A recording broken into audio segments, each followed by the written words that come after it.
please state your name and position in the band for the record. My name is Ken Bonsall, and I stand up front with guitar and sing. You say position on the stage or position in the band? Position in the band. Position, any position you like. For the record, please state your name and position in the band. Daniel James Booth, number 62514. Sir. I'm Dan Booth, I play violin in the band. And you write most of the songs as well, don't you? Half. Yeah, we kind of do them between us or separately, but yeah, I wrote quite a lot of the songs. Cool. So how's the tour been going? Other than having to cancel 2 gigs, which I was devastated about, the tour has been absolutely amazing. It's been phenomenal. Any favourite or worst bits? I think the worst bit with Telford, when a poor young lady, because it was sold out, so they're only a small stage, and the mosh pit surged forward and knocked this poor girl into my microphone, smashed me in mouth, and my face was a picture looking at her, she went, "I'm sorry, Ken." Cool, so how's the tour been going? It's been brilliant. It's been a long one. It's been long, and we've struggled with Ken's voice because it's been that long, but I think it's been brilliant. Every crowd's just been amazing. Any particular highlights or lowlights? Manchester, that was a bit mental. But to be fair, Southampton as well. There's Camden, lots. Yeah, they've all been brilliant. Camden was particularly epic. I just remember the atmosphere in the room was just something special. It was a really, really excellent night. I think it helped that you were there and Mad Dog were there as well. I think it just made for a classic night, didn't it? Yeah, and it's the same, we had the same lineup in Bristol, and we got tonight as well. It's a good fit, isn't it? Yeah, it's a brilliant fit. Any bad bits on the tour? Anything particularly? No. Not that you're aware. No. Well, yeah, I've got to be careful what I say. No. Every venue's been brilliant. Every crowd's been brilliant. Yeah. Even in towns where you haven't been before, you've had really great crowds. Yeah. It's been fantastic. The only downside is having to cancel Cardiff and Stroud to make sure Ken's all right for this one. But obviously this is super huge for us. Yeah, I mean, it's not like you're saying that this is more important, but it's the finale of the tour. It's a really big deal to be selling out. It's sold out. It's sold out. Congratulations. Sold out tonight. Nice one. Sold out. It's absolutely fucking incredible. They're all very proud. I think the atmosphere in the room tonight is going to be very special because everyone in there, all your family, all the Hellhounds and the fans who support you so loyally, they're all going to feel that pride of the fact that you've sold this place out. Yeah, we've had a lot of people saying like congratulations, and it's just immense. We've been saying all day that we've been pinching ourselves because we never thought for a minute we'd ever sold Rock City out ever. We thought maybe 900 tickets, maybe 1,000, but to do 1,800, it's a bit surreal. It's amazing, isn't it? Tell us a little bit about your new record. It's just come out. The From Without album.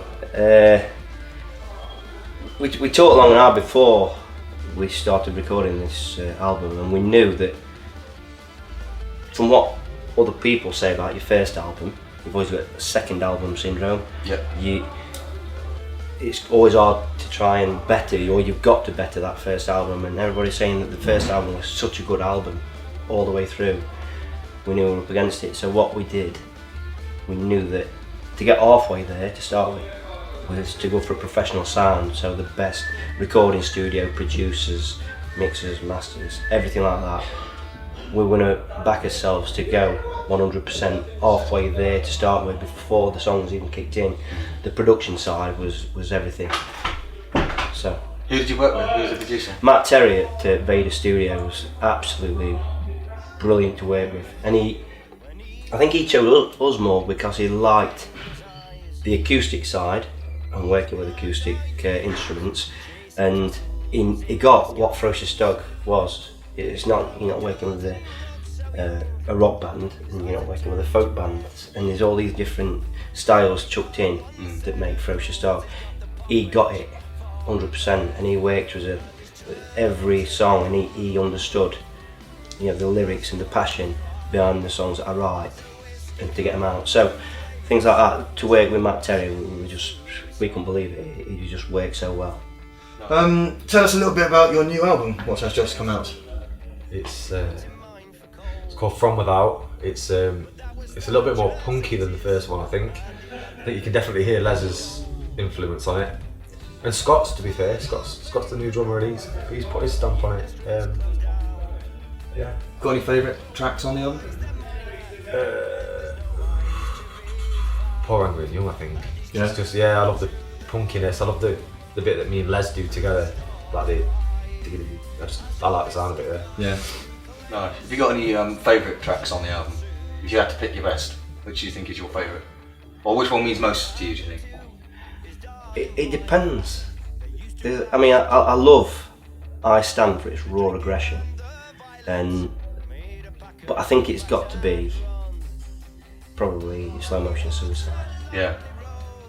I think that is just a standout record, and that one nearly went on the first album, but I'm so glad that it didn't.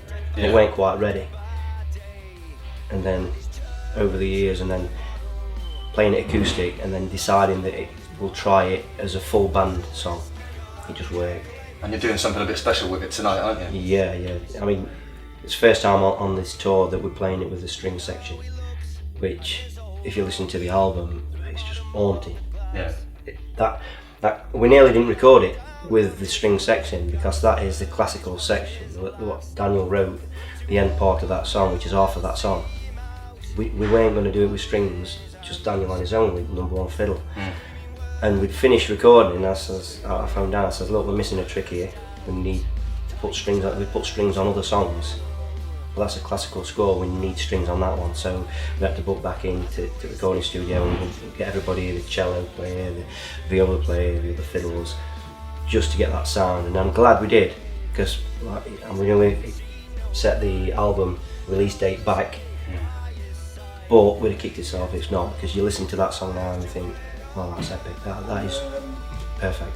You funded the record with pre-orders, didn't you? So a pledge campaign sort of thing. Yeah. And your fans, obviously, I've seen how loyal they are by following you around the country on the whole tour. And obviously, the fact that you've just sold out Nottingham Rock City. Unsigned bands just don't do that, do they? No. But it ain't Ferocious Dog that's done that. It is the fan base, the hellhounds, the family. They are that loyal. I mean, I know through going to watch bands like Levelers, New Model Army, there's the same kind of people who follow them bands, and they are loyal about the bands and this kind of music. So all we've done is, same as I was into New Model Army and Levelers, is exactly the same. And they've just tapped into exactly what his Ferocious Dog is doing. Obviously, your songs are very politically charged. Your personal political opinions are very obvious in all of your music. But at your live shows, people just go nuts. Yeah. And they smash into each other, and you get this ridiculous mosh pit from the first song, all the way through, people standing on each other's shoulders and everything. When they're doing that, they're probably not concentrating too much on the words of the songs. So what do you think is more important about the live shows? Is it getting the message out there, or is it getting people just dancing? It's about enjoying yourself. You write these songs, and I can remember telling Daniel a long time ago when I first started writing songs, it's because I've had years and years, especially here at Rock City, in mosh pits, in the 90s, and I'm getting a bit too old for it now, but some of the people who be in mosh pits are older than me, but I always said to Dan, it's got to have mosh pitability for me. Mosh pitability. Mosh pitability. It's got to, what will make me want to dance. And when I, in the 90s, if I heard a certain song as I was walking down the steps and Levelers were playing, I was rushing to get to that mosh pit, because that certain song on that makes you want to go mad in that mosh pit. You just lose yourself, you're in a different world. So that feeling I needed to put into some of these songs. And so like Gallows Justice, you can hear it. There is times when, the politics will seep through about what we're saying, they'll understand it. But ulterior motive for me is mosh pit. Come and enjoy. I was chatting a minute ago about the fans. They're very loyal, wonderful people who follow you around the whole country on tour. Yeah. And when you play, they go mental. Yeah. Every night there's people standing on each other's shoulders. Yeah. And the security have to just deal with that. Oh yes. Yeah, the security they need to back off every time, but they do, to be fair. Most venues, they just leave them to it, because they know what they're doing. They've been doing it for years, whether it's with Levelers, with us, with New Model Army. They know what they're doing, so like tonight we said to security, just leave them, don't get involved. And so what do you think it is that creates that level of loyalty with the band? Because obviously the songs are very politically charged, but when you play live, it's mosh. Ken said the brilliant word, mosh pitability. Mosh pitability, yeah. And so like when you're playing live, obviously no one's really listening to the lyrics. They're going fucking crazy and they're going mental. Yeah. So like, what's more important to you, like the message of the band or just getting people dancing? I think both. I think we like people to know what we're writing about, and I think people do get it. Yeah. But at the same time, it's about the energy in the crowd, like watching just people just moshing and going crazy. It's just that's what it's about for us, giving people a good time. There are moments in your set when, especially when you play. Oh my god, it's really embarrassing. The song's name's falling out of my head. But when you play a song for Lee, The Glass, that's it. Yeah. The emotion in the room every night on tour, the atmosphere changes from let's go mentally in a mosh pit, and you do that first bit of the song, which is sort of just a cappella, just on your own, and then the mood changes and everyone is listening and everyone's feeling that emotion. Most of the people who've been into Ferocious Dog for a long time understand what drove us to write that song after losing your son, after Afghanistan. And you're going to cry now. Sorry. But people do get it. And it took me so long the verse for Lee was so hard to sing to start with. And sometimes I got halfway through it and I'd choke and I'd just say, just play it, just play. Yeah. Stop playing banjo, I can't sing it. You don't get better over time, but you learn to think of different things. I will cry tonight because Lee's been in here in Mosh Pit. When he come with Daniel to watch Cortinas, like I always remember in Mosh Pit. They were there, so he'll be there tonight. Yeah. I'll be looking around and I know exactly where he was standing in that Mosh Pit for Rock City. So, but what does get you when everybody's singing it back to you? Yeah.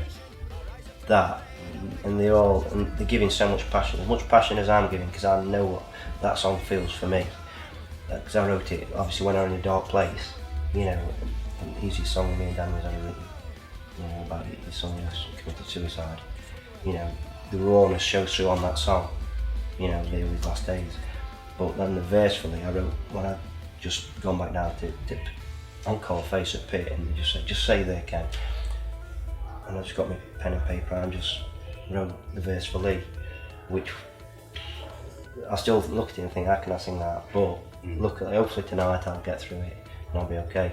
Well, you're among friends tonight, didn't you? I know, yeah. I'll be emotional tonight. But you can, I was chatting to Ken about it, you can feel the atmosphere change the second he starts playing The Glass. Yeah. Because everyone in here knows what that song's about. Yeah. Everyone in here feels that when he plays it, when you play it. And everyone does suddenly stop moshing, and then there's usually like a little ripple of applause after the first a cappella bit, and then it kicks off, and then they all start dancing again. That's for me, that's a real special moment in the set every night. I think it's incredible. I think people know what we've been through with Lee and what happened. But when we wrote it, it took like 20 minutes to write it. We knew we had to write a song for Lee, and it took 20 minutes literally around his kitchen table, wrote it. But at the same time, we did it in like major key for it to not sound too depressing. Do you know what I mean? Because he was a bubbly character, Lee. And then when we did Lee's tune, which Ellis had a massive part of that as well, we wanted something for people to dance to, because he used to be in the mosh pit. Lee did. He used to love it. So we can just imagine him jumping around to Lee's tune. So that's kind of why we did that. Right, lastly, of all the cheese that you've tasted on this tour, which has been the best one? I'll tell you what, there were some lovely ones from Jersey. What another lady again is, which one was that? Like Brighton. Brighton, I think she came, and she gave us some Jersey cheese, and I can't remember exactly which one it was, because there were that many cheeses, on our tour bus, on that table, it was piled up with cheese and everything, and that one always sticks in my mind, that lovely lady from Jersey cheese, that was to die for. Alright, then finally, of all the cheese that you've had on this tour, which has been your favourite? That one that you bought, the one with the whiskey in it, or the one with the leeks? Leeks. Yeah, the one with the leeks. That was in Margate, wasn't it? Yeah, Margate, beautiful. The death trap. Yeah. Well, we probably shouldn't put that in the interview, but there are lots of explosions happening on stage. Yes, there was. Yeah, everything. And any final words? Apparently, you've had a really really great support act on this tour for the whole thing. But in truth, how much of a cunt is Gaz Brookfield? Oh yeah, proper. No, seriously, I think you've been immense. I think you were the perfect fit for this tour, and you were last time, and we knew it'd work, and yeah, luckily we managed to get you for it. So thanks, Gaz. Oh, thank you for having me. No, thanks for playing. What happened to his darling wife? They used to have such fun. The drinking and the violence made a packer of bags and run. Now he walks a lonely road. He's always turned